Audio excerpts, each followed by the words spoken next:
Bienvenue dans cette vidéo qui va vous permettre d'envoyer une offre auprès du client. Donc comment est-ce qu'on va faire ça et quand est-ce qu'il faut se poser la question de est-ce que c'est le moment ou pas d'envoyer votre offre au client. Donc là par exemple on est au jour J4 où nous devons envoyer notre offre, notamment c'est la deadline de PU2 qu'on a vu précédemment et on va faire également PU1 dans la même foulée. Donc dans la section marché, il n'y a toujours pas d'opportunité. On va valider, comme ça va plus vite. On va s'intéresser d'abord à PU2. PU2, qu'est-ce qui me permet de me dire, maintenant, c'est le jour pour l'envoyer. Alors déjà, c'est le dernier jour.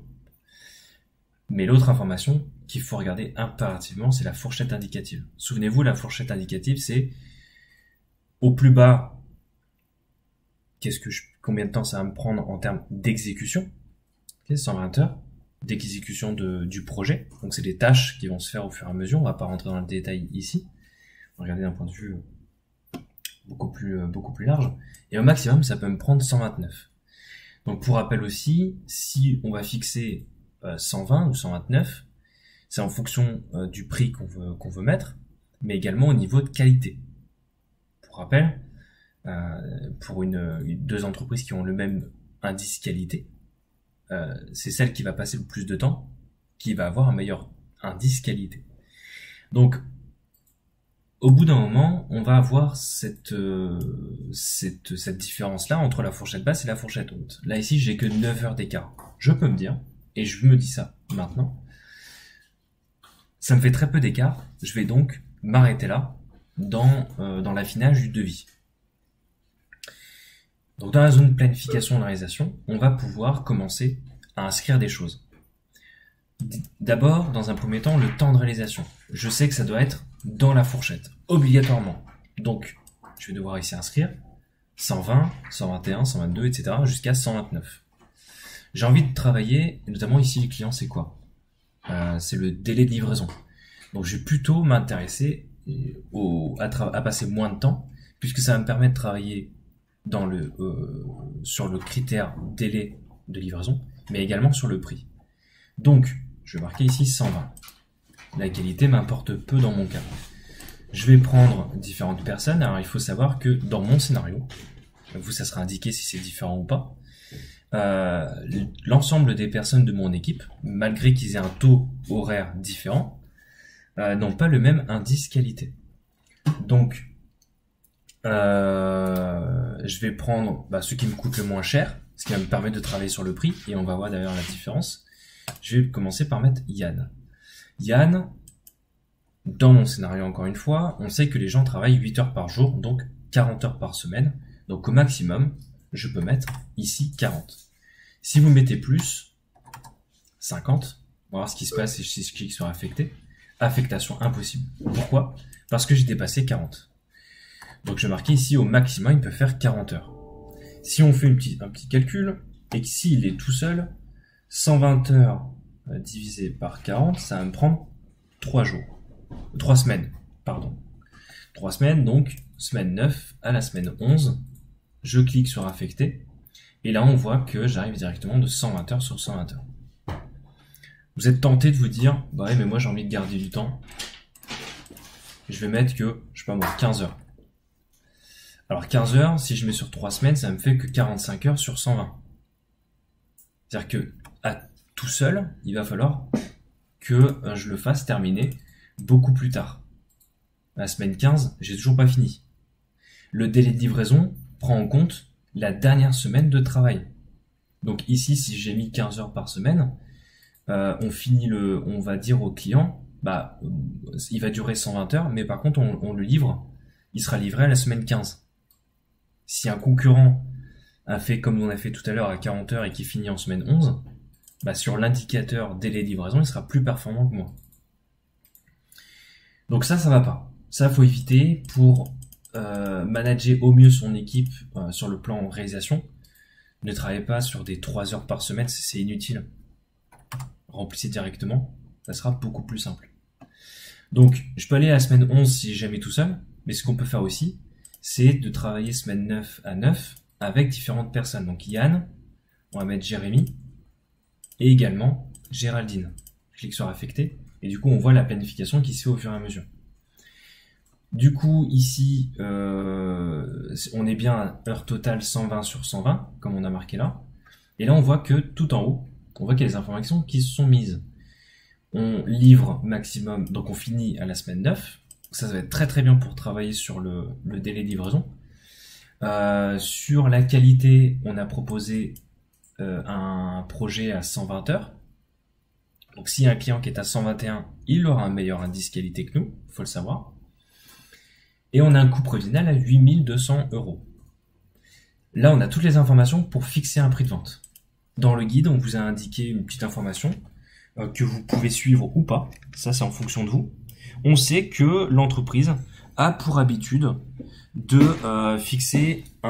calculer un taux de marge de 20 à 25%. Donc, on va partir du même calcul. On va fixer 25% de marge. On connaît notre coût prévisionnel qui est à 8200. On le voit ici. Donc 8200 fois 1,25, ça nous donne un prix à 10 250 €. Donc 10 250 € de prix. On clique ailleurs. Et dans ce cas-là, on voit bien notre prix proposé, et je peux le changer si je le souhaite. Notre prix proposé est à 10 250. Vous pouvez mettre moins, vous pouvez mettre plus. Si vous mettez plus, vous savez que vous maximisez votre marge. Si vous mettez moins, vous pouvez attaquer sur le prix, qui est un indicateur pour le client. Mais par contre, si vous le remportez et qu'il y avait d'autres concurrents qui étaient plus haut en termes de prix, vous aurez pu gagner plus. On va rester tel quel. Vous pouvez voir aussi la visualisation du planning. Je sais que Géraldine, Yann et Jérémy sont pris sur ces dates-là, donc sur la semaine 9, à temps complet. Faut le savoir. Et donc je peux cliquer sur terminer et envoyer l'offre. Êtes-vous sûr d'envoyer votre offre? Attention, ce site est réversible. On a suffisamment travaillé dessus, je clique sur oui. Ce qui fait que là, on a l'information, l'offre est envoyée. Le fait de voir aussi les éléments grisés me dit que j'ai envoyé mon offre. Alors vous pouvez rafraîchir si jamais vous posez des questions. Mais notamment, je clique sur PU2. Et là, je vois que voilà, c'est vraiment grisé. Et d'ailleurs, on voit en bas à droite que je ne peux plus décliner l'offre et je ne peux plus l'envoyer puisque elle est envoyée. Donc on ne sait jamais, si jamais vous posez des questions, rafraîchissez le simulateur et vous verrez que les boutons ne sont plus accessibles. Ce qui veut bien dire une chose que je n'ai pas abordée dans les autres vidéos, qui est que si vous ne travaillez pas dessus et que vous cliquez sur annuler l'offre, si vous cliquez dessus, attention, ceci est irréversible, donc il faut vraiment le vouloir pour annuler. Si vous faites ça, vous annulez l'offre, vous la déclinez. Vous ne pourrez plus jamais répondre au client. Donc, moi je vous dirais, n'annulez jamais une offre. Vous pouvez aussi être tenté de vous dire, ok, pour valider, il faut que je termine et envoyer. Attention, si vous le faites, vous envoyez l'offre telle quelle. Ça veut dire que vous l'envoyez avec un prix notamment à 0. Tiens, c'est cadeau. Je te le fais gratis.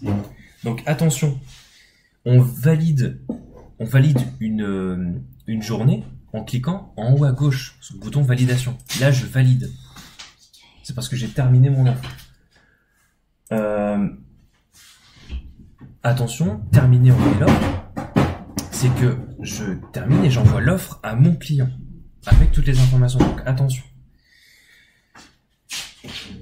On va planifier maintenant PU1. Donc même chose. Là, j'ai pas beaucoup d'écart. Donc 407, 411.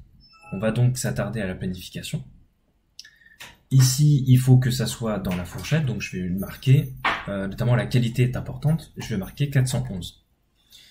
À savoir que le formateur vous dira peut-être, en fait, on peut déroger à la fourchette pour mieux travailler sur la qualité. On peut un petit peu augmenter le temps de réalisation. En fait, il faut savoir qu'on a une marge d'erreur entre environ 5%, voire même 10%. Attention, pas au-delà. Donc si on veut un peu plus travailler sur la qualité, je sais que je peux ici mettre 415. Ça me coûtera un petit peu plus cher, mais voilà, je peux me le permettre. Donc on doit maintenant charger mon planning à 415. Je vais prendre du coup Géraldine, même chose que tout à l'heure. 40 heures par semaine. Et je vais faire de la semaine 9 à la semaine 12. Je clique sur affecter. Affectation impossible. Pourquoi? Parce que j'ai déjà envoyé une offre à un autre client, qui n'a pas d'ailleurs accepté entre-temps, mais PU2, où j'ai dit que Géraldine allait travailler sur cette semaine-là. Donc vous pouvez très bien attendre le jour 5, notamment pour PU1, pour attendre le retour de votre client, parce que si votre client dit non, je ne vous ai pas choisi, ça va libérer le planning de l'équipe que vous avez mis dessus. Sinon, vous pouvez la remplir, nous c'est ce qu'on va faire maintenant. Donc je vais dire à partir de la semaine 10 jusqu'à la semaine 12. Hervé, je sais qu'il est accessible à partir de la semaine 9 puisqu'on l'a pas mis sur PU1. On va prendre Yann, également à partir de la semaine 10 jusqu'à la semaine 12. Et il me reste un petit peu de Jérémy. Il me reste 15 heures de la semaine 10 à 10. Voilà, on peut faire comme ça. On tombe bien sur 415 heures au total. On a notre coût prévisionnel, comme tout à l'heure, pour PU1. Je sais que je le livre en semaine 12. C'est pas mal pour le client. Après, peut-être que des concurrents ont fait mieux, mais semaine 12, c'est quand même pas mal. Et donc, on a toutes les informations pour fixer notre prix. Même chose que tout à l'heure. Le prix est pas très important pour le client. Je vais pouvoir avoir un meilleur prix peut-être que mon concurrent. J'espère gagner sur le délai et la qualité. On a un coût prévisionnel à 31 125 fois 1,3. Je vais faire un taux de marge à 30%. On va voir si ça passe. Et je vais mettre 40 462,5. Donc, je vais arrondir à 440 462. Voilà. Éviter les virgules. Et d'ailleurs, je ne sais même plus s'il accepte les virgules. Ça sert à rien. Il n'y a pas de prix psychologique là-dedans, etc. On est une attribution d'affaires, ça ne marche pas de la même façon. On sera juste plus cher que les autres. Donc 40 462, je me dis que tout est bon. Je clique sur terminer et envoyer l'offre. Et là, j'ai également envoyé mon offre. Même chose que tout à l'heure, on peut valider pour voir si c'est bon. Et là, on voit bien que c'est validé. Voilà, je peux plus rien faire sur cette offre, ni sur PU2. Je peux valider, tout envoyer, cliquer sur valider le jour. Voilà. Là, on a envoyé deux affaires, deux propositions. Il ne nous reste plus qu'à attendre le jour 5 et le jour 6 pour avoir les retours des différents clients. On les a peut-être eus, on les a peut-être pas gagnés, ça on va voir par la suite. Mais il va y avoir d'autres affaires les jours suivants qui vont nous permettre de nous améliorer et peut-être de remporter d'autres affaires. Voilà, vous savez tout. Toutes les informations qu'il faut pour fixer votre prix et l'ensemble des informations pour répondre correctement à un client.